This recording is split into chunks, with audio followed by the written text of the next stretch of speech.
Sa isang liblib na baryo, sa gitna ng mga bulubundukin, kami ni Lira ay lumaki na puno ng pangarap at pagnanasa para sa mga bagay na hindi pangkaraniwan. Madalas kaming maglibot sa paligid ng aming tahanan, naglalaro sa ilalim ng liwanag ng araw at pinag-uusapan ang mga kwento ng matatanda tungkol sa mga diwata at engkantada.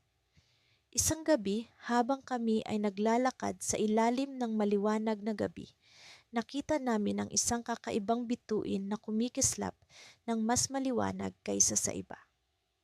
Tingnan mo iyon, Lira, sabi ko, tinuturo ang bituin na tila may sariling buhay. Parang hindi normal ang kinang niya.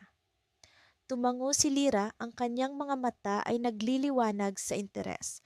Baka may mahiwagang kwento sa likod niyan, sagot niya. Sa kabila ng takot, naramdaman namin ang kakaibang kaba na umaakit sa amin. Ang bituin na iyon ay tila may pagkakatawag na hindi namin maipaliwanag. Sa mga susunod na araw, hindi mawala sa isip namin ang bituin. Pinagtalunan namin kung ano ang dapat naming gawin. Hanggang sa isang araw, nagpasya kaming sundan ang bituin hanggang sa kung saan man ito magtuturo sa amin. Naglakbay kami sa kagubatan sa ilalim ng liwanag ng bituin na tila hinahatak kami sa isang landas na puno ng misteryo. Sa bawat hakbang, nararamdaman namin ang pagbigat ng hangin, ang pagbulong ng mga puno, na parang may mga mata na nakamasid sa amin. Nararamdaman mo ba ito? Tanong ni Lira, ang kanyang boses ay puno ng kaba. Parang may kakaiba talaga. Tumango ako, naglakbay sa unahan, ang aking puso ay tumitibok ng mabilis. Sa gitna ng kadiliman, ang bituin ay nagbigay sa amin ng liwanag, ang aming gabay sa isang hindi kilalang mundo. Sa kalagitnaan ng aming paglalakbay, biglang may narinig kaming tunog, tunog ng mga hakbang na papalapit. Tumigil kami, nakikinig sa paligid. Ang aming mga mata ay nakatuon sa mga anino na gumagalaw. Isang nilalang ang lumitaw mula sa likod ng mga puno. Isang matandang lalaki na may suot na balabal na tila gawa sa mga bituin. Ang kanyang mata ay kumikislap, puno ng karunungan na tila hindi pangkaraniwan. Ano ang ginagawa ng mga batang katulad niyo sa ganitong lugar? Tanong niya, ang kanyang tinig ay malamig ngunit puno ng kabaitan. Hindi kami makapagsalita, ang kaba ay bumalot sa amin. Ngunit alam namin na ito na ang simula ng isang bagay na hindi namin inaasahan. Nagsimula kaming magtanong, ngunit bago pa man kami makapagsalita, ngumiti ang matandang lalaki. At sa isang iglap na wala siya, iniwan kami sa gitna ng kagubatan na puno ng mga tanong at takot. Ang bituin ay nagpatuloy sa pagliwanag, ngunit ngayon tila ito ay nag-iiba ng anyo. Ang liwanag nito ay naging mas matindi at sa isang iglap, ang paligid ay nagbago. Ang kagubatan ay tila naging isang lugar na hindi namin kilala. Ang mga puno ay tila nagsasalita.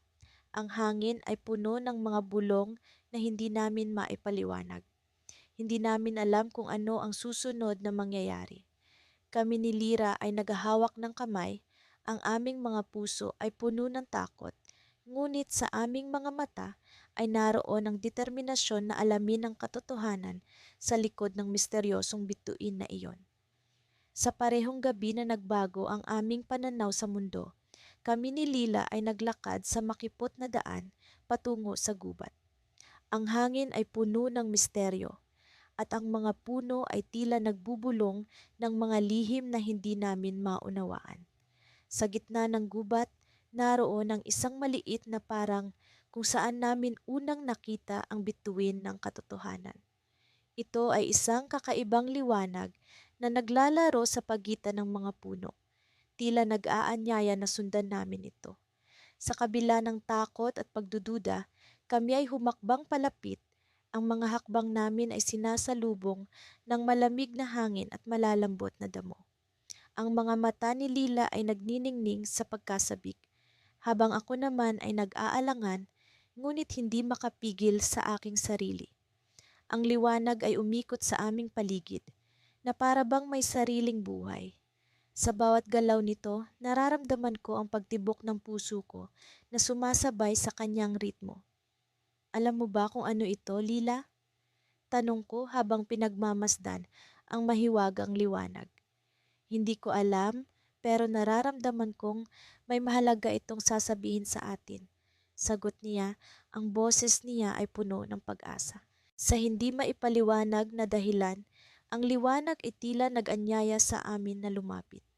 Kapwa kami naglakad palapit at sa bawat hakbang, naramdaman ko ang pag-init ng hangin sa paligid.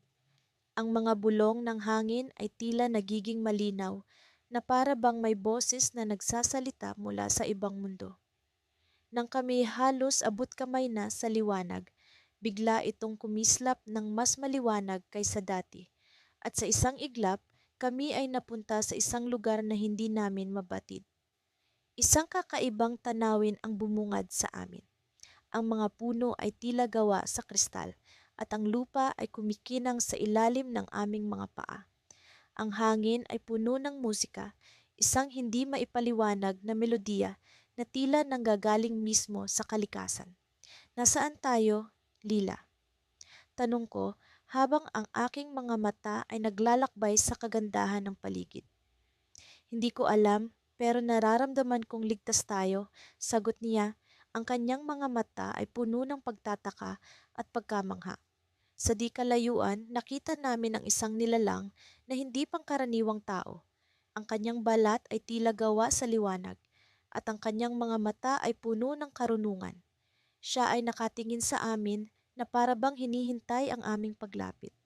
Maligayang pagdating, mga bata, sabi niya. Ang kanyang boses ay malambing at puno ng awtoridad. Ako si Elara, tagapagbantay ng bituin ng katotohanan. Kami ni Lila ay nagkatinginan, hindi makapaniwala sa aming naririnig. Ang mga kwento ng aming nayon ay tila nagkatotoo sa harap namin. Ang bituin ng katotohanan, isang alamat na madalas naming naririnig mula sa matatanda, ay umiiral pala sa realidad. Bakit mo kami dinala rito? Tanong ni Lila, puno ng kuryosidad at pagkamangha. Dahil kayo ay may natatanging kakayahan na makita ang katotohanan sa likod ng mga ilusyon, sagot ni Elara. Ang mundo ay puno ng mga bagay na hindi nakikita ng lahat at kayo ay pinili upang magsilbing tagapagdala ng kaliwanagan. Ang bawat salita ni Elara ay puno ng bigat at naramdaman ko ang responsibilidad na kalakip nito. Kami ay napili, ngunit hindi namin alam kung paano namin gagampanan ang aming tungkulin. Paano namin ito magagawa? Tanong ko, puno ng pag-aalinlangan. Sa pamamagitan ng pag-unawa sa inyong sarili at sa paligid ninyo. Ang katotohanan ay hindi laging nakikita ng mata, ngunit nararamdaman ng puso. Sagot niya, ang kanyang boses ay tila musika na pumapawi sa aming takot. Sa sandaling iyon, naramdaman ko ang kakaibang koneksyon sa lugar na iyon na para bang bahagi na kami ng mas malaking kwento.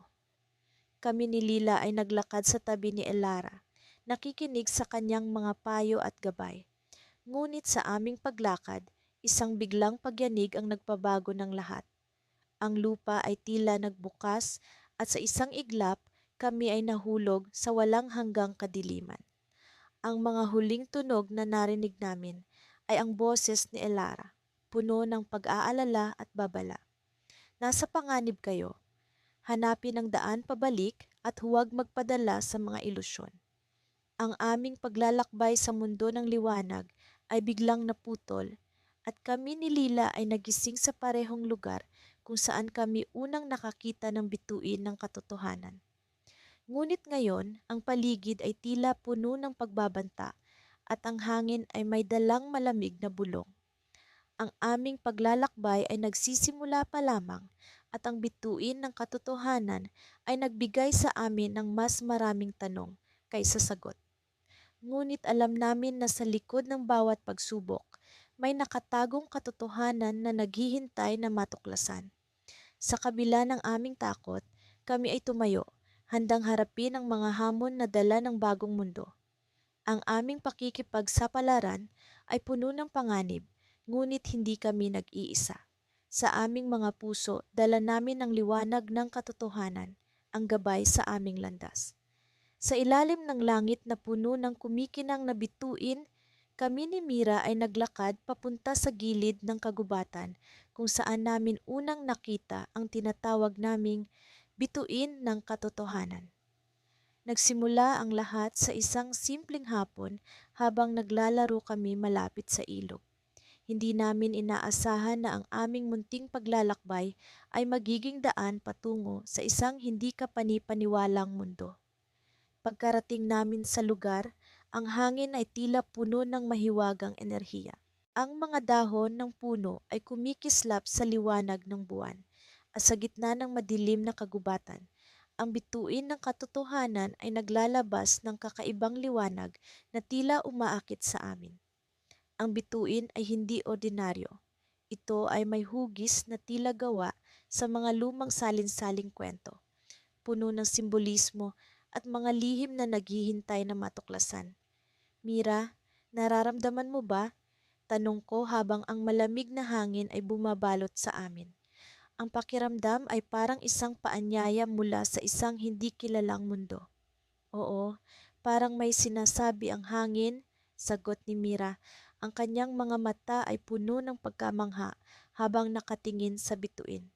Parang tinatawag tayo ng bituin. Nagpatuloy kami sa paglakad at habang papalapit kami, ang bituin ay naglalabas ng tila musika. Isang himig na puno ng mga kwento ng nakaraan at mga pangarap ng hinaharap. Ang tunog ay nagsimula bilang isang banayad na bulong, ngunit unti-unting naging malinaw, na para bang may sariling buhay. Nang makalapit kami sa bituin, bigla itong kumislap ng mas maliwanag, at ang liwanag nito ay bumalot sa amin. Sa isang iglap, ang paligid ay nagbago. Ang mga puno ay tila naging mga haligi ng isang sinaunang templo, at ang ilog ay naging isang daloy ng kristal na tubig na may mga isda na lumilipad sa ibabaw nito. Mira, tingnan mo, sigaw ko, hindi makapaniwala sa aking nakikita. Ang aming paligid ay naging bahagi ng isang kwento na tila kami ang pangunahing tauhan. Ang bituin, sinasabi nito ang katotohanan, bulong ni Mira, ang kanyang kamay ay nakahawak sa kamay ko. Ngunit ano ang katotohanan, Kai? Ano ang ating matutuklasan? Ang tanong ni Mira ay tumimo sa akin. Ano nga ba ang katotohanan na sinasabi ng bituin? Ang hangin sa paligid ay tila nag-uusap, ang mga puno ay bumubulong ng mga lihim na hindi namin maintindihan. Ngunit ang isang bagay ay malinaw. Kami ay nasa gitna ng isang kwento na mas malaki kaysa sa aming mga sarili. Sa gitna ng aming pagtatanong, isang matandang lalaki ang lumitaw mula sa likod ng isang puno. Ang kanyang mga mata ay puno ng karunungan at ang kanyang ngiti ay tila nag-aanyaya sa amin na makinig sa kanyang sasabihin. Maligayang pagdating sa mundo ng katotohanan, sabi ng matanda. Ang kanyang boses ay puno ng awtoridad, ngunit may kalakip na init. Ang bituin ay naglalaman ng mga kwento ng nakaraan, kasalukuyan at hinaharap. Kayo ay napili upang malaman ang isa sa mga kwentong ito. Kami ni Mira ay nagkatinginan, puno ng pagkamangha at pag-aalinlangan. Bakit kami? Ano ang aming papel sa kwentong ito? Ngunit tandaan, patuloy ng matanda, ang katotohanan ay hindi palaging madali. Ito ay maaaring magdala ng liwanag, ngunit maaari rin itong magdala ng kadiliman.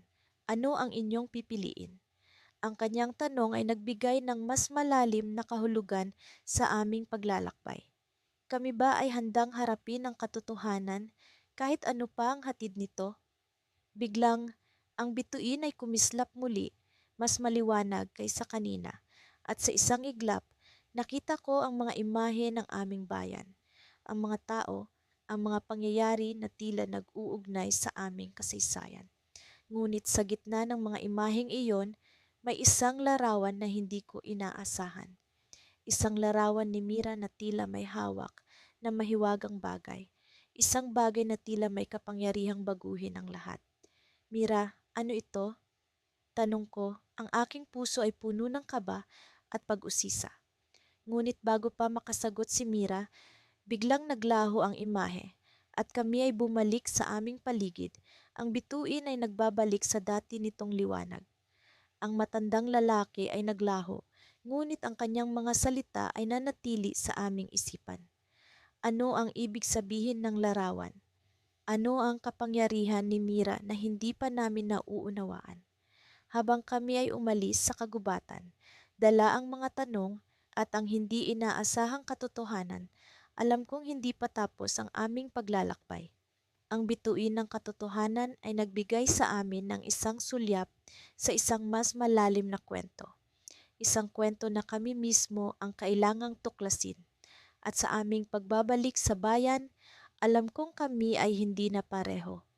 Ang bituin ay nagbigay sa amin ng isang bagong pananaw, isang pananaw na magdadala sa amin sa isang hindi inaasahang landas. Ngunit sa kabila ng lahat ng ito, isang tanong ang patuloy na gumugulo sa akin. Ano nga ba ang katotohanan na nag-aantay sa amin sa susunod na hakbang? Sa tuwing pumapasok ang sinag ng buwan sa madilim na kagubatan, tila may kakaibang alingaw-ngaw na sumasayaw sa paligid. Ang bawat hakbang namin ni Lira ay nagiiwan ng munting lagaslas sa mga tuyong dahon sa lupa. Sa kabila ng takot na bumabalot sa aming dibdib, ang pag-asang makikita ang bituin ng katotohanan ang siyang nag-uudyok sa aming sumulong. Dito na tayo sa huling bahagi ng mapa, tala, bulong ni Lira habang hawak ang lumang piraso ng papel na naglalaman ng marka ng aming paglalakbay. Sa harap namin ay isang malawak na kalawakan ng mga puno. Tila walang katapusang tanawin na nagtatago ng misteryo sa dilim nito. Alam mo, Lira, parang nararamdaman ko na malapit na tayo. Parang may kung anong puwersa na humihila sa akin papunta sa isang direksyon. Sabi ko habang pinagmamasdan ang paligid. Kahit na puno ng mga pangamba, ang mga mata ni Lira ay puno ng pag-asa. Sana nga tala, matagal na tayong naglalakbay at ang gabi ay patuloy na lumalalim. Pero hindi tayo pwedeng sumuko ngayon. Sa isang iglap, namataan ko ang kakaibang liwanag sa di kalayuan. Ang liwanag na ito ay hindi karaniwang ilaw mula sa mga alitap-tap o mula sa sinag ng buwan. Ito ay tila isang ningning na may buhay at enerhiya na naghahatid ng init sa malamig na hangin ng gabi. Lira, tingnan mo iyon. Itinuro ko ang direksyon ng liwanag at agad kaming nagtakbuhan patungo rito. Ang bawat hakbang ay puno ng pag-asa kahit na ang puso ko ay kumakabog sa kaba. Habang papalapit kami, unti-unting lumilinaw ang tanawin. Sa gitna ng isang maliit na clearing ay naroon ang bituin ng katotohanan, nakalutang sa hangin at naglalabas ng makulay na sinag. Ang mga kulay nito ay nagsasayaw sa hangin, nag-aanyaya at naglalambing sa aming mga mata. Napakaganda tala, parang isang panaginip. Mahinang bulong ni Lira habang pinagmamasdan ng bituin. Sa sandaling iyon, naramdaman ko ang kakaibang init na bumalot sa aking katawan. Parang sinasabi ng bituin na ito ang aming hinahanap, ang sagot sa lahat ng mga katanungan na bumabagabag sa aming isipan. Ito na nga, Lira, ang bituin ng katotohanan. Ngunit sa kabila ng kagandahan nito, may isang bahagi ng aking isip na nagbabala. Tila may nararamdaman akong panganib na hindi ko maipaliwanag. Lira, mag-ingat tayo, parang may kakaiba sa paligid. Napatingin si Lira sa akin at sa kanyang mga mata ay naroon ang pagdududa. Tala, ano sa tingin mo ang dapat nating gawin? Malapit na natin itong maabot. Bago ko pa man masagot ang tanong ni Lira, bigla kong naramdaman ang malamig na hangin na dumaan sa aming paligid. Ang hangin ay tila nagdadala ng mga bulong, mga salitang hindi ko maunawaan, ngunit nag-iiwan ng matinding takot sa aking puso. Lira, nararamdaman mo ba iyon? Tanong ko habang unti-unting lumalakas ang hangin. Oo, tala, para bang biglang naputol ang kanyang sinasabi nang ang liwanag mula sa bituin ay biglang nagbago.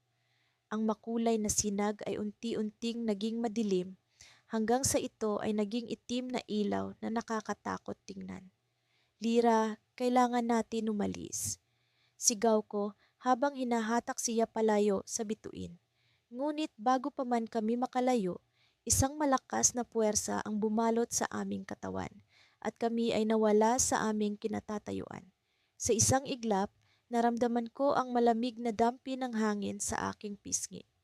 Nang magmulat ako ng mata, nakita ko ang sarili kong nakatayo sa gitna ng isang lumang kalsadang bato. Ang paligid ay puno ng mga anino at naririnig ko ang mga bulong na tila nagmumula sa lahat ng direksyon. Lira, nasaan ka? Sigaw ko, ngunit ang tanging tugon ay ang katahimikan ng paligid. Ang bituin ng katotohanan na akala namin ay sagot sa aming mga tanong ay tila naging isang bitag na nagdala sa amin sa hindi maipaliwanag na lugar. Ako ay nag-iisa at ang takot ay unti-unting bumabalot sa aking puso. Sa kabila ng dilim, narinig ko ang mga hakbang na papalapit. Mga hakbang na pamilyar ngunit nakakatakot. Sino ang nasa likod ng misteryong ito? Ano ang tunay na kahulugan ng bituin ng katotohanan? Ang mga tanong na ito ay patuloy na bumabalot sa aking isipan habang ang mga hakbang ay unti-unting lumalapit. Sa isang iglap, mula sa dilim ay lumitaw ang isang figura. Isang figura na hindi ko inaasahang makikita sa ganitong sitwasyon. At sa sandaling iyon, natanto ko ang katotohanan. Ang bituin ng katotohanan ay hindi lamang liwanag. Ito ay isang pagsubok, isang pintuan sa mas malalim na misteryo na kailangan naming tuklasin. Ngunit ang tanong ay, handa ba kami para sa katotohanan ito? Sa paglalakbay namin ni Elara, unti-unti naming nadarama ang kakaibang enerhiya na bumabalot sa paligid. Ang daan na tila walang hanggan noong una, ngayon ay nagiging mas maliwanag at puno ng mga mahiwagang tanawin. Ang mga puno ay kumikinang sa liwanag ng buwan at ang hangin ay tila may dalang bulong ng mga sinaunang kwento. Isa itong mundo na hindi namin lubos maiintindihan, ngunit alam naming dito, kami dapat magpatuloy. Lyra, nararamdaman mo ba iyon? Tanong ni Elara habang tinuturo ang isang daan na tila nahuhulog sa kumikinang na alapaap. Oo, Elara, para bang may bumubulong sa akin mula sa mga bituin. Sagot ko habang pilit kong inuunawa ang kakaibang damdaming bumabalot sa aking puso. Ang daang tinuturo ni Elara ay tila nababalot ng sinag ng mga bituin at bawat hakbang namin ay nagdadala sa amin sa isang bahagi ng mundo na hindi pa namin napupuntahan. Sa aming paglakad, nararamdaman namin ang pag-angat ng aming mga paa na parang kami ay inaakay ng mga bituin sa isang lugar na higit sa aming imahinasyon.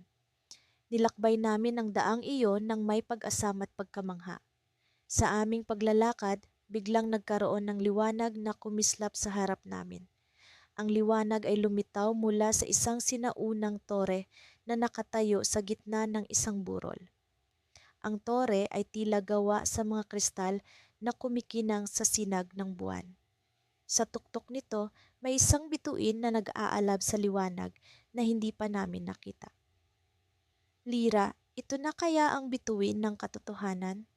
Bulong ni Elara, puno ng pag-asa at takot. Hindi namin maikakaila na ang bituin na iyon ay may kakaibang enerhiya. Para bang hinahiplos nito ang aming mga kaluluwa at nagbibigay ng lakas na hindi namin inaasahan. Nilapitan namin ang tore at sa bawat hakbang ay nararamdaman namin ang pag-angat ng aming mga puso. Nang kami ay nasa paanan na ng tore, isang matandang babae ang sumalubong sa amin. Nakasuot siya ng damit na tila hinabi mula sa mga ulap at ang kanyang mga mata ay kumikinang sa liwanag ng bituin. Mga batang manlalakbay, wika niya, matagal ko na kayong hinihintay. Kayo ang pinili ng mga bituin upang matuklasan ang katotohanan. Hindi kami makapagsalita, Ang matandang babae ay tila puno ng kaalaman na hindi namin maipaliwanag. Ang tore na ito ay nagtatago ng bituin ng katotohanan, patuloy niya. Ngunit bago ninyo ito makuha, kailangan ninyong sagutin ang isang katanungan na magdadala sa inyo sa tunay na kaalaman. Tumingin kami ni Elara sa isa't isa, alam naming ito ang sandali ng katotohanan. Ano po ang katanungan? Tanong ko, puno ng kaba. Ngumiti ang matanda at sa kanyang pagngiti ay tila naglaho ang lahat ng aming takot.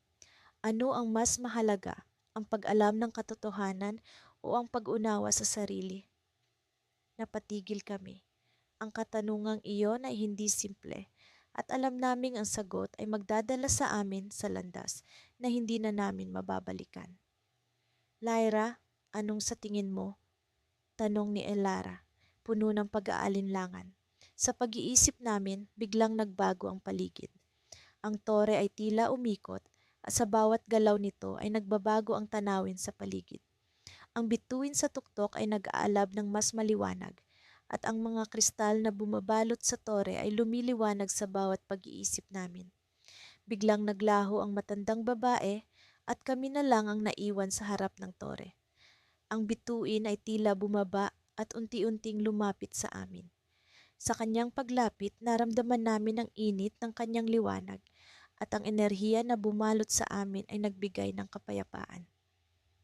Elara, sa tingin ko, ang pag-unawa sa sarili ang mas mahalaga, sabi ko, puno ng ligaya at pag-asa.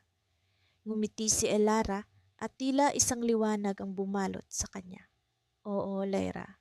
Sa pag-unawa sa sarili, mas mauunawaan natin ang katotohanan. Bigla, nagbago ang lahat, ang tore ay naglaho, at kami ay nagising sa isang lugar na puno ng liwanag. Naroon ang bituin ng katotohanan, kumikinang sa gitna ng kalangitan, at sa paligid namin ay mga bituin na tila nagsasayaw sa tuwa. Ngunit bago pa man namin masilayan ang kabuuan ng tanawin, isang anino ang lumitaw sa likod namin. Ang anino ay tila may dalang banta at bago pa man kami makagalaw, narinig namin ang isang tinig na puno ng misteryo. Lyra, Elara, hindi ito ang katapusan. Ito ang simula ng isang bagong paglalakbay. Napatigil kami, puno ng kaba at pag-asam. Ang tinig ay nagbigay sa amin ng babala. Ngunit sa kabila nito, nararamdaman namin ang pag-asa na bumalot sa aming mga puso. Sa likod ng liwanag ng bituin ng katotohanan, alam naming may bagong mundo na naghihintay sa amin. Sa pagpatak ng huling sinag ng araw, kami ni Adira ay naglalakad sa gilid ng kagubatan. Ang hangin ay tila may daladalang mga bulong ng mga lihim na matagal nang nakabaon sa lupa. Ang liwanag ng buwan ay nagsisimulang magpakita at sa ilalim nito ang aming landas ay nagiging maliwanag na tila ba kami inaakay ng isang mahiwagang puwersa. Sa aming pag-usad, hindi ko maiwasang magtanong sa sarili kung ano ang mangyayari sa aming paglalakbay. Ravi, nararamdaman mo rin ba ang kakaibang enerhiya sa paligid? Tanong ni Adira habang kami patuloy na naglalakad. Oo, Adira, parang may mga mata na nakamasid sa atin, ngunit hindi ko mawari kung ito ba'y nagbabantay o nagbabadya ng panganib. Tugon ko, sabay tingin sa kanya. Napansin ko ang kanyang mga mata, puno ng pag-aalala, ngunit may kasamang determinasyon. Alam kong hindi kami maaaring umatras ngayon, lalo na't kami nasa kalagitnaan na ng aming pakikipagsapalaran. Ang bituin ng katotohanan ay nasa dulo ng aming paglalakbay at kami narito upang tuklasin ang katotohanang matagal nang itinatago ng kagubatan. Habang kami patuloy na naglalakad, narinig namin ang mga kaluskos mula sa aming likuran. Mabilis naming nilingon, ngunit wala kaming nakita kundi ang mga anino ng mga puno na tila ba'y sumasayaw sa hangin. Sa bawat hakbang ay tila ba lumalalim ang aming pagkatakot, ngunit hindi kami nagpatinag. Ligtas tayo, Ravi. Ang mga anino ay bahagi lamang ng pagsubok upang malaman kung gaano tayo katatag. Paalala ni Adira. na nagpapatibay sa aking loob. Sa aming paglalakbay, nagulat kami nang makita ang isang liwanag na nagmumula sa gitna ng kagubatan. Ang liwanag na ito ay nagmumula sa isang maliit na lawa at sa ibabaw nito ay makikita ang isang bituin na kumikislap tulad ng mga diamante. Ito ang bituin ng katotohanan. Sa wakas, narito na kami.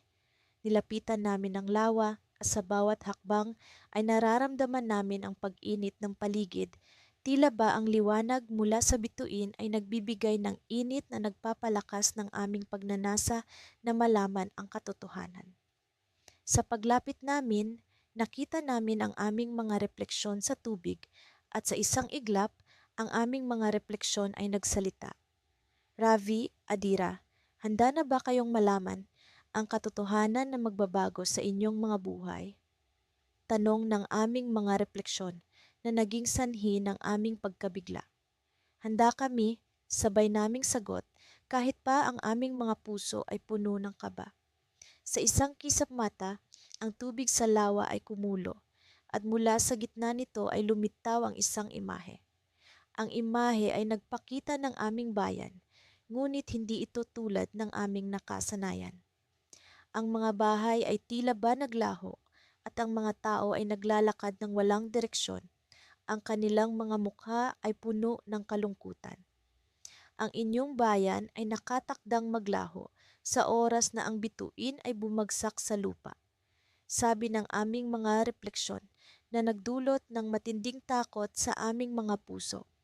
Paano namin ito maiiwasan? Tanong ni Adira. Ang kanyang boses ay puno ng desperasyon. Ang bituin ay kailangang manatili sa langit, ngunit upang magawa ito, isa sa inyo ay kailangang magsakripisyo. Isa sa inyo ang kailangang maging tagapangalaga ng bituin, habang ang isa naman ay kailangang bumalik sa inyong bayan upang magdala ng balita. Paliwanag ng aming mga refleksyon na nagdulot ng pagkalito sa aming isipan. Tumahimik kami habang ang mga alon sa lawa ay patuloy na kumukulo sa ilalim ng liwanag ng bituin. Alam namin na ang aming desisyon ay makakapagpabago sa takbo ng aming buhay, ngunit kailangan naming magdesisyon. Sa aming pag-iisip, naramdaman ko ang kamay ni Adira na humawak sa akin. Ravi, ako ang magpapakalayo. Ikaw ang bumalik sa bayan upang sabihin sa kanila ang katotohanan. Sabi ni Adira, ang kanyang boses ay puno ng tapang. Adira, hindi ko kayang mawala ka. Hindi ko kayang harapin ang katotohanan ng mag-isa, sabi ko, habang ang luha ay nagsisimulang bumagsak mula sa aking mga mata. Ravi, ito ang kapalaran natin, at kahit na magkalayo tayo, lagi mong tandaan na ang bituin ay magliliwanag upang akayin ka, sagot ni Adira na nagbigay sa akin ng lakas ng loob. Sa huli, kaming nagyakap ng mahigpit bago siya lumakad papunta sa lawa. Ang kanyang hakbang ay puno ng tapang at pagmamahal habang ako'y nanatili sa pampang. Pinapanood siya hanggang sa siya'y mawala sa ilalim ng liwanag ng bituin. Sa kanyang paglaho, naramdaman ko ang bigat ng responsibilidad na nakapatong sa aking balikat.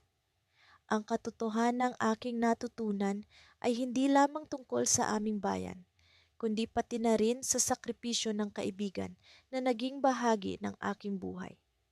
Sa aking pag-alis mula sa lawa, ang hangin ay tila ba bumubulong ng mga pangako ng pag-asa, habang ang liwanag ng bituin ay nananatiling maliwanag sa kalangitan. Ngunit bago ako makalayo, narinig ko ang isang malakas na kaluskos mula sa likuran. Lumingon ako at doon nakita ko ang isang figura na nagtatago sa mga anino. Ang figura ay naglalakad papalapit, ang kanyang mga mata ay puno ng lihim na maaaring makapagpabago sa aming kapalaran. At sa sandaling iyon, napagtanto ko na ang aming pakikipagsapalaran ay hindi pa tapos. Ang katotohanan ay hindi lamang tungkol sa bituin, kundi pati na rin sa mga nilalang na nagtatago sa dilim ng kagubatan. Sa kabila ng mga pagsubok na aming dinaanan, hindi ko maiwasang magpasalamat sa mga bituin na ginagabayan kami sa aming paglalakbay.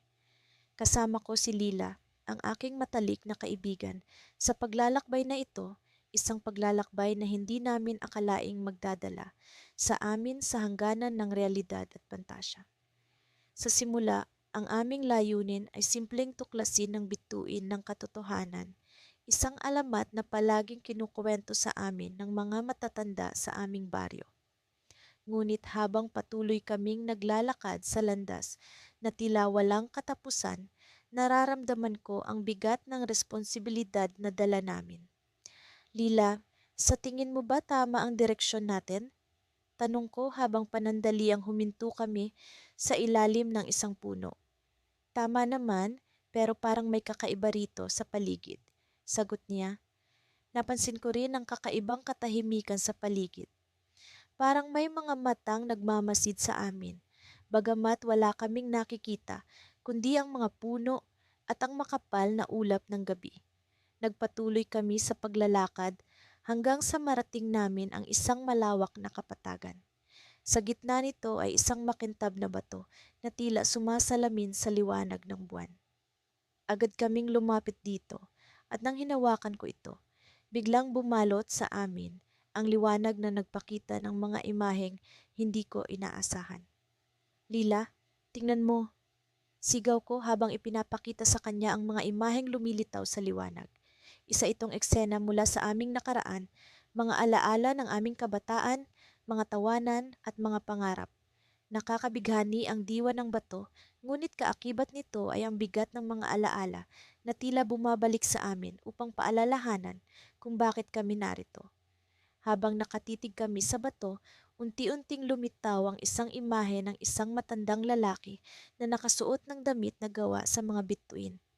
Kayo ang mga pinili, wika nito, sa isang tinig na parang awit ng hangin. Ang bituin ng katotohanan ay hindi basta bituin. Ito ay buhay at ito ay nasa loob ninyo. Nagkatinginan kami ni Lila, hindi makapaniwala sa aming narinig. Paano magiging nasa sa amin ang bituin ng katotohanan? Ano ang sinasabi ng matandang ito? Ngunit, upang ganap na maunawaan ang katotohanan, kailangan ninyong piliin ang landas na hindi madaling tahakin, patuloy ng matanda. Sa landas na ito, kailangan ninyong harapin ang pinakamalalim na takot at pinakamasakit na alaala. Bago pa man ako makapagtanong, naglaho ang matanda at ang bato ay bumalik sa dati nitong anyo. Ang natitirang liwanag ay tila nagiiwan ng isang bakas na nagtuturo sa isang madilim na daan papasok sa kagubatan. Anong gagawin natin? Tanong ni Lila, may halong kaba sa kanyang tinig. Sa tingin ko, kailangan nating sundan ang daang iyon, sagot ko. Ito na ang pagkakataon natin upang matuklasan ang katotohanan. Habang papalapit kami sa daan, naramdaman ko ang malamig na hangin na tila bumabalot sa amin ng takot. Ngunit determinado akong malaman kung ano ang nasa dulo nito. Sa bawat hakbang, nararamdaman ko ang pag-aalinlangan at ang muling pagbangon ng mga alaala na matagal ko nang nilimot. Ngunit sa kabila nito, naroon si Lila. Palaging nasa tabi ko. Palaging handang magpatuloy. Alam mo, kahit ano pa ang mangyari, masaya akong kasama kita sa paglalakbay na ito, sabi ni Lila, hawak ang aking kamay. Ganoon din ako, Lila, sagot ko, pilit nang umingiti sa kabila ng takot. Sa bawat hakbang, unti-unting nagbabago ang paligid. Mula sa masalimuot na kagubatan, naging isang madilim na kalsada na tila walang hangganan. Ang katahimikan ay napalitan ng mga bulong na hindi maintindihan, mga tinig na tila nagmumula sa dilim. Malapit na tayo, sabi ni Lila, na tila may nararamdaman. Ngunit bago pa man namin marating ang dulo ng daan, isang liwanag ang biglang bumalot sa amin. Ang liwanag na iyon ay nagdala sa amin sa isang lugar na hindi ko inaasahan. Isang lugar na puno ng mga bituin, hindi lamang sa langit kundi pati sa lupa. Ang mga bituin ay kumikislap sa iba't ibang kulay at sa gitna nito ay isang trono na tila yari sa mga bituin mismo. at sa trono naroon si Lila, ngunit hindi siya ang Lila na kasama ko kanina. Siya ay nakasuot ng damit na yari sa mga bituin tulad ng matandang lalaki. Ako ang tagapangalaga ng bituin ng katotohanan, sabi niya sa tinig na puno ng kapangyarihan. Nagulat ako sa aking nakita paano nagawa ni Lila na itago sa akin ang katotohanan ito at bakit siya ang tagapangalaga. Habang pilit kong inuunawaan ang mga pangyayari, isang piraso ng liwanag ang bumagsak sa akin at naramdaman ko ang init nito sa aking puso. Ang bituin ng katotohanan ay nasa sa iyo rin, sabi ni Lila.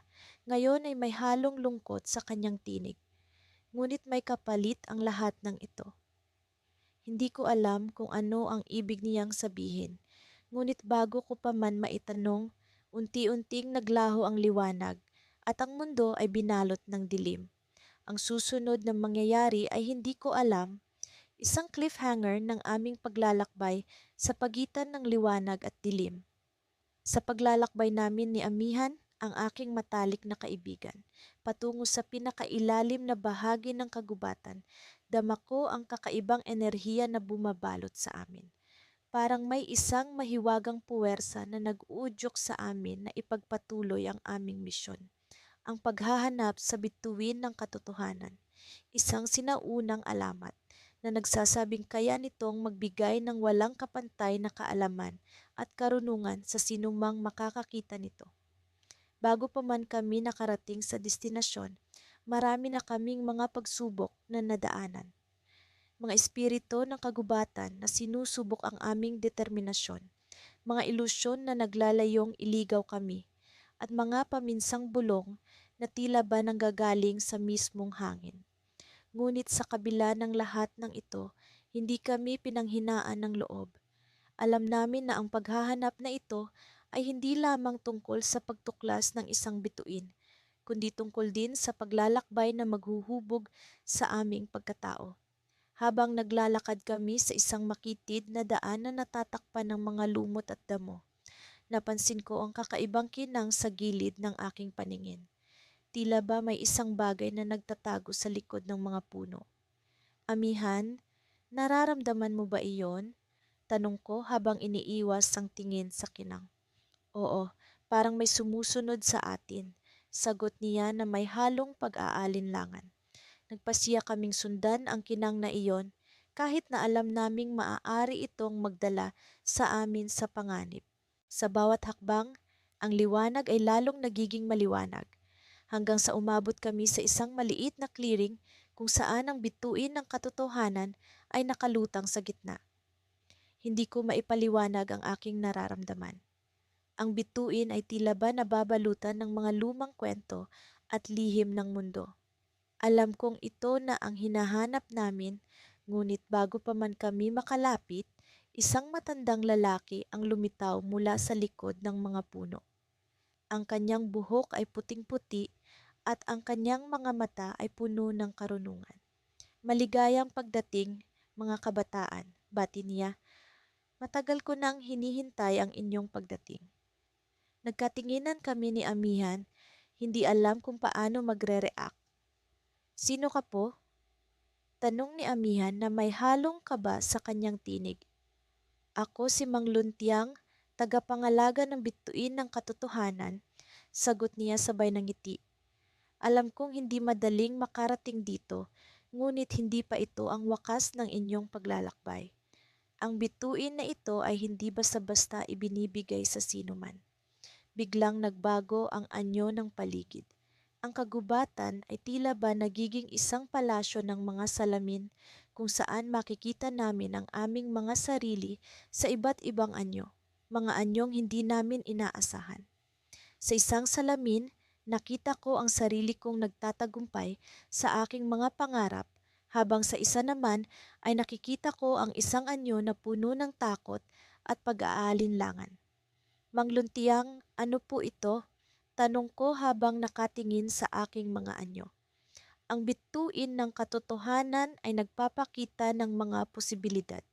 Hindi ito basta-basta nagbibigay ng karunungan, kundi pinapakita rin nito ang iba't ibang landas na maaari ninyong tahakin, paliwanag niya. Kailangan ninyong pumili ng landas, ngunit tandaan ninyo, hindi lahat ng nakikita ninyo ay totoo. Nag-isip kami ni Amihan. Alam namin na ang bawat desisyon ay may kaakibat na responsibilidad. Ngunit bago pa man kami makapagdesisyon, biglang nagbago ang anyo ng bituin. Ang kinang nito ay naging mas maliwanag at sa isang iglap, nakita namin ang isang imahe ng aming mga pamilya na tila ba nagmamasid sa amin. Amihan, tingnan mo, bulalas ko habang pinagmamasdan ng mga mukha ng aming mga mahal sa buhay. Anong ibig sabihin nito? Tanong ni Amihan, halatang gulat na gulat sa kanyang nakikita. Bawat landas ay may kaakibat na sakripisyo, sagot ni Mang Luntiang.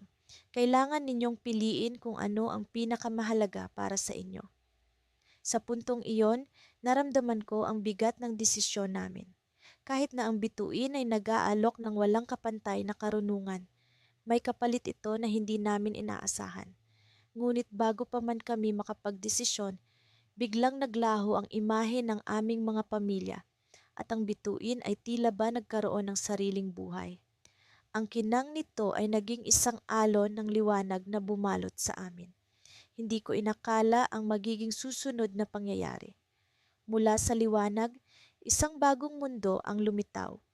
Isang mundo na puno ng mga misteryo at hiwaga. Sa likod ng mga puno, isang nilalang na hindi ko pa nakikita ang anyo ang unti-unting lumalapit sa amin.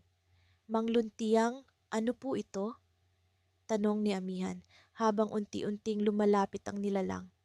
Ngunit bago pa man kami makakuha ng sagot, biglang naglaho si Mang Luntiang at kami ay naiwang mag-isa sa harap ng nilalang na tila ba may sariling agenda. Ano ang gagawin namin? Ano ang kahulugan ng lahat ng ito? Sa puntong iyon, alam ko na ang aming paglalakbay ay nagsisimula pa lamang at ang tunay na katotohanan ay hindi basta-basta matutuklasan. Sa wakas, narating namin ni Lila ang dulo ng kagubatan kung saan ang mga puno ay tila nagbubulong ng mga lihim sa hangin. Ang kapaligiran ay puno ng kakaibang enerhiya at ang mga dahon ng mga puno ay kumikinang sa ilalim ng malamlam na liwanag ng buwan.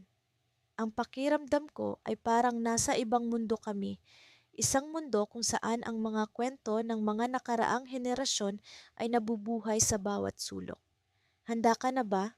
Tanong ni Lila habang nakatingin sa akin ng may pag-aalala.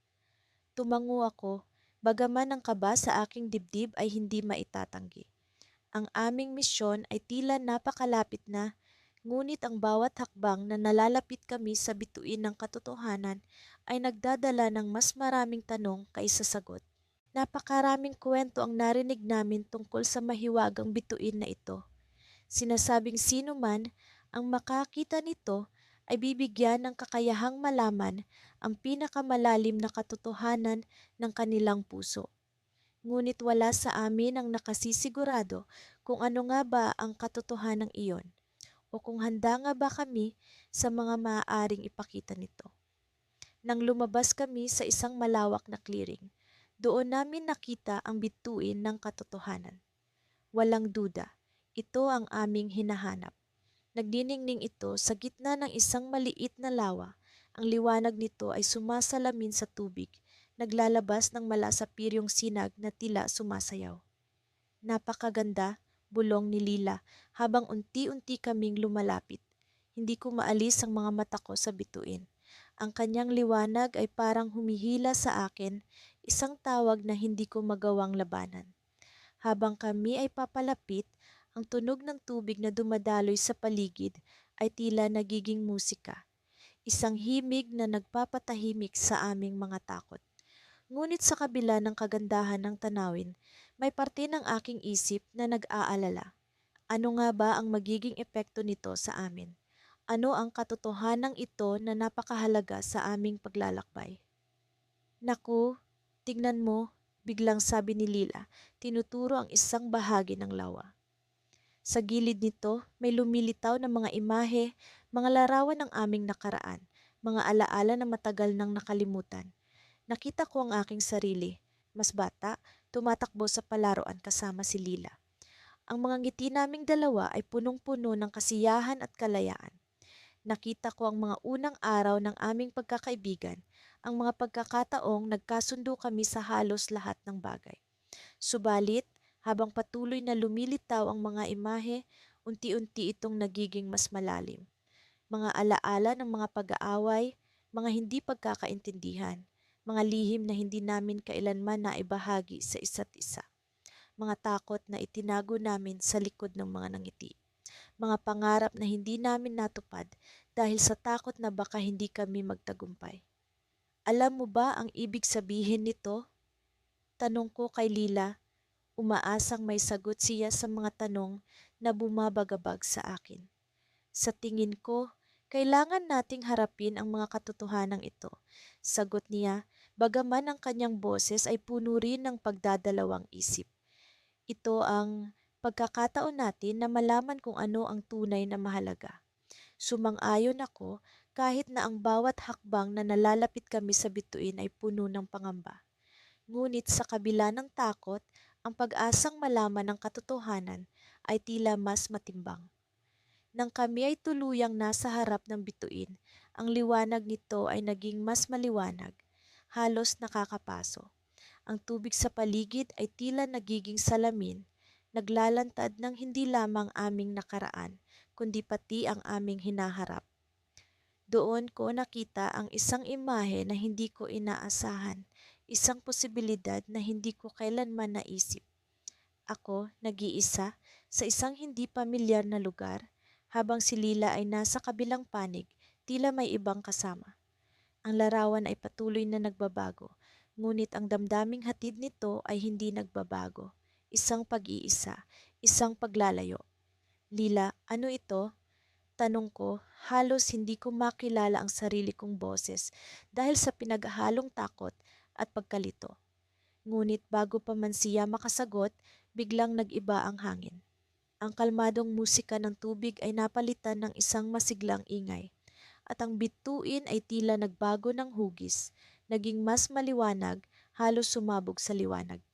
At sa sandaling iyon, ang lahat ay naglaho. Ang lawa, ang bituin, ang mga imahe, lahat ay nawala.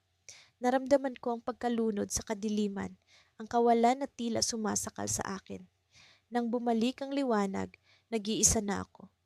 Si Lila ay wala na sa tabi ko at ang mga tanong sa aking isipan ay lalong dumami. Sa likod ng lahat ng ito, isang bulong ang narinig ko. Ang katotohanan ay palaging nasa iyo, ngunit hindi palaging ito ang inaasahan mo. At doon, sa gitna ng kawalan, nagpatuloy ang aming kwento sa pagtuklas hindi lamang ng bituin, kundi ng katotohanang matagal nang nakatago sa aming mga puso. Ang tanong na naiwan ay ito, ano ang gagawin namin sa katotohanang iyon? Sa wakas, nasa tuktok na kami ng bundok silangan, kung saan sinasabing matatagpuan ang bituin ng katotohanan. Ako si Lira, at katabi ko ang matalik kong kaibigan na si Dario. Mula sa aming kinalalagyan, kitang-kita namin ang buong kalangitan, naglalagablab na tila isang dagat ng liwanag. Ang hangin ay malamig, ngunit may kakaibang init na dulot ng aming pananabik. Ang aming mga puso ay puno ng pag-asa, ngunit kasabay nito ay may halong takot, sapagkat ang katotohanan ay maaaring magdala ng hindi inaasahang pagbabago. Lira, sigurado ka ba sa gagawin natin? Tanong ni Dario, ang kanyang boses ay nanginginig. Alam ko, kahit siya ay nag-aalala sa maaring mangyari kapag naharap na namin ang katotohanan. Wala tayong ibang paraan kundi ang magpatuloy, Dario. Ang katotohanan lamang ang makapagpapalaya sa atin sa mga tanong na bumabagabag sa ating mga isipan. Bagamat puno ng determinasyon ang aking boses, hindi ko rin maikakaila na may bahid ito ng pag-aalinlangan. Naglakad kami patungo sa gitna ng tuktok kung saan matatagpuan ang altar ng mga sinaunang manghuhula. Dito raw lumalabas ang bituin ng katotohanan tuwing kabilugan ng buwan. Ang altar ay gawa sa makintab na batong marmol at sa gitna nito ay may nakaukit na simbolo ng isang bituin, kumikislap sa ilalim ng liwanag ng buwan. Lira, tingnan mo, bulalas ni Dario, sabay turo sa kalangitan. Isang maliwanag na bituin ang biglang lumitaw, mas maliwanag pa kaysa sa ibang bituin. Unti-unti itong bumaba, tila ba may sariling isip, patungo sa altar kung saan kami nakatayo. Habang papalapit ito, ramdam ko ang kakaibang enerhiya na bumabalot sa amin. Ang bituin ay nagmistulang isang bola ng liwanag, at sa loob nito ay parang may lumilipad na mga alon ng kulay at hugis na hindi ko maipaliwanag. Ang aming mga mata ay nakatuon dito, hindi makapaniwala sa ganda at misteryo ng aming nasasaksihan. Dario, ito na yata ang bituin ng katotohanan. Bulong ko, ang aking puso ay tumitibok ng mabilis sa kaba at excitement. Anong gagawin natin, Lira? Tanong niya. Ang kanyang mga mata ay puno ng pagkamangha. Dapat nating hawakan ito.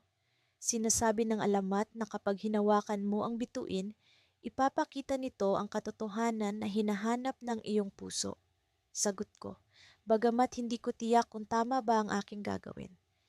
Naglakad kami papalapit sa bituin, ang aming mga kamay ay nanginginig. Sa kabila ng aming takot, may puwersang nagtutulak sa amin na hawakan ito. Nang sabay naming inabot ang bituin, bigla kaming binalot ng liwanag. Ramdam ko ang init nito, ngunit hindi ito nakakasakit. Sa halip, para itong yakap ng isang kaibigan. Sa loob ng liwanag, unti-unting nagpakita ang mga imahe. Mga tanawin ng aming nakaraan, mga alaala ng aming kabataan, mga pangarap at pag-asa na minsan ay nawala na sa aming isipan. Ngunit sa gitna ng mga ito, may isang imahe na nagpatigil sa akin, isang lumang kahon na puno ng misteryo. Alam ko ito ang kahon na kinuha namin sa ilalim ng puno ng tago noong kami mga bata pa. Hindi ko alam kung ano ang laman nito at mula noon ay hindi na namin ito binuksan ni Dario. Lira, bakit ito ipinakita sa atin ng bituin? Tanong ni Dario, na halatang naguguluhan. Alam ko sa kanyang boses na may takot din siyang nararamdaman. Marahil ito ang katotohanan na dapat nating harapin. Sagot ko, habang pinagmamasdan ang kahon na tila ba isang lihim na matagal nang naghihintay na matuklasan. Habang unti-unting naglalaho ang liwanag, ang bituin ay bumalik sa kalangitan, nag-iwan ng katahimikan sa bundok. Ngunit sa aming mga puso, may bagong tanong na bumabalot. Ano nga ba ang laman ng kahon na iyon? At bakit ito ang ipinakita sa amin ng bituin ng katotohanan? Dario, kailangan nating bumalik sa bahay at hanapin ang kahon na iyon. Tila ito ang susi sa katotohanan na hinahanap natin. Saad ko, puno ng determinasyon na tuklasin ang misteryo. Ngunit sa paglingon ko kay Dario, nakita ko ang kakaibang ekspresyon sa kanyang mukha. May isang lihim na bumabalot sa kanyang mga mata, isang bagay na hindi niya nasabi sa akin. Lira, may dapat akong sabihin sa iyo. Tungkol sa kahon na iyon, ang kanyang boses ay puno ng kaba at alam kong ang susunod niyang sasabihin ang magbibigay liwanag sa lahat ng aming tanong. Ang aming paglalakbay patungo sa katotohanan ay hindi pa tapos. Bagkus ay nagsisimula pa lamang at sa mga susunod na hakbang, alam kong may mga sorpresa at pagsubok na naghihintay. Ngunit handa akong harapin ang lahat, kahit ano pa man ang maging kahulugan ng kahon na iyon sa aming buhay. Sa ilalim ng maliwanag na kalangitan, ang aming paglalakbay patungo sa bituin ng katotohanan ay nagbigay ng bagong yugto sa aming buhay. Isang yugto ng paghahanap, pagtuklas at pagtanggap. At sa dulo ng bundok na iyon, isang kwento ang patuloy na isusulat ng aming mga hakbang. Sa gitna ng maaliwalas na gabi, kami ni Lira ay nakaupo sa tuktok ng burol kung saan tanaw ang buong bayan. Ang hangin ay malamig at ang mga bituin ay kumikislap sa kalangitan, tila mga mata ng mga sinaunang Diyos na nagmamasid sa amin. Sa aming harapan ay ang bituin ng katotohanan, isang mahiwagang bituin na sinasabing nagdadala ng kaliwanagan sa sinumang makakita nito. Benji, naisip mo ba kung ano ang mangyayari kapag nakita natin ang bituin? Tanong ni Lyra. Ang kanyang mga mata ay punong-puno ng pag-asa at pagtataka. Hindi ko alam, Lyra, sagot ko habang tinitingnan ang malawak na kalangitan. Pero sigurado akong may maganda itong maidudulot sa atin. Pakiramdam ko, ito ang susi upang malaman natin ang katotohanan na matagal na nating hinahanap. Simula noong bata pa kami, ang kwento ng bituin ng katotohanan ay palaging nagbigay sa amin ng inspirasyon. Sinasabing ito ay isang pambihirang bituin na lumilitaw lamang sa mga piling gabi, at ang sino mang makakita nito ay magkakaroon ng pagkakataong malaman ang pinakamalalim na lihim ng kanyang puso. Nang biglang may sumiklab na liwanag sa kalangitan, kapwa kami napatayo ni Lyra. Ang liwanag ay nagmula sa isang bituin na mas maliwanag pa kaysa sa anumang bituin na aming nakita. Ang bituin ng katotohanan ay nagpakita sa amin. Habang kami ay nakatitig, ang mundo sa paligid namin ay tila nagbago. Ang mga tunog ng gabi ay unti-unting nawala at ang paligid ay napuno ng isang malaalamat na katahimikan. Ang bituin ay tila lumalapit at ang kanyang liwanag ay unti-unting bumabalot sa amin. Sa loob ng liwanag, nakita ko ang aking sarili sa isang lugar na pamilyar ngunit tila nasa ilalim ng ibang anyo. Naroon ako sa aming lumang bahay kung saan namatay ang aking ama. Nakita ko ang aking ina umiiyak sa tabi ng kanyang kama. Sa kabila ng kalungkutan, may isang kakaibang kapayapaan sa kanyang mukha. Lyra, ito ba ang katotohanan na hinahanap natin? Tanong ko, ngunit siya ay tila wala na sa aking tabi. Naglakbay ang aking isip sa iba pang mga alaala. Nakita ko ang sarili ko sa mga sandali ng aking buhay na puno ng saya at lungkot, mga desisyon na ginawa ko at mga pagkakataon na pinakawalan ko. Ang lahat ng ito ay parang isang pelikula na umiikot sa harapan ko. Ngunit may isang bahagi na laging bumabalik, ang araw na iniwan kami ng aking ama. Sa gitna ng lahat ng ito, isang boses ang narinig ko, malalim at may awtoridad. Benji, ang katotohanan ay hindi palaging madali, ngunit ito ay palaging kailangan. Ang liwanag ay unti-unting naglaho at bumalik ako sa burol. Si Lyra ay naroon, ngunit tila may pagbabago sa kanyang mukha. Ang kanyang mga mata ay puno ng luha, ngunit ang kanyang ngiti ay puno ng pag-asa. Benji, alam ko na ang katotohanan tungkol sa aking pamilya. Ang bituin ay nagpakita sa akin ng mga bagay na matagal ko nang kinasasabikan. Sabi niya, puno ng emosyon. Ngunit bago pa man ako makasagot, narinig namin ang isang malakas na pagyanig. Ang lupa sa ilalim namin ay nagsimulang gumalaw at ang kalangitan ay biglang nagdilim. Ang bituin ay naglaho sa isang iglap at ang katahimikan ay napalitan ng ingay ng nagbabadyang panganib. Lyra, anong nangyayari? Tanong ko, pinipilit na manatiling kalmado sa gitna ng kaguluhan. Benji, merong hindi tama. Ang bituin, ito ay babala sa atin. Kailangan natin itong alamin bago pa huli ang lahat, sagot ni Lyra habang kami ay nagsimulang tumakbo pababa sa burol. Habang kami ay tumatakbo, naramdaman ko ang bigat ng responsibilidad sa aking balikat. Ang bituin ng katotohanan ay nagbukas sa amin ng mga lihim, ngunit tila ito rin ang nagbigay ng babala. Sa likod ng liwanag nito ay may isang bagay na mas malalim, mas mapanganib. Sa aming pagtakas, isang katanungan ang bumabalot sa aking isip. Ano ang tunay na katotohanan na naghintay sa amin sa likod ng bituin? At handa ba kaming harapin ito, kahit ano pa man ang maging kahihinatnan? Sa gitna ng gabi, ang aming pakikipagsapalaran ay nagsisimula pa lamang, at ang landas patungo sa katotohanan ay tila mas mahirap kaysa sa inaasahan. Ngunit sa kabila ng lahat, ang liwanag ng bituin ay nagbigay sa amin ng lakas upang ipagpatuloy ang aming paglalakbay.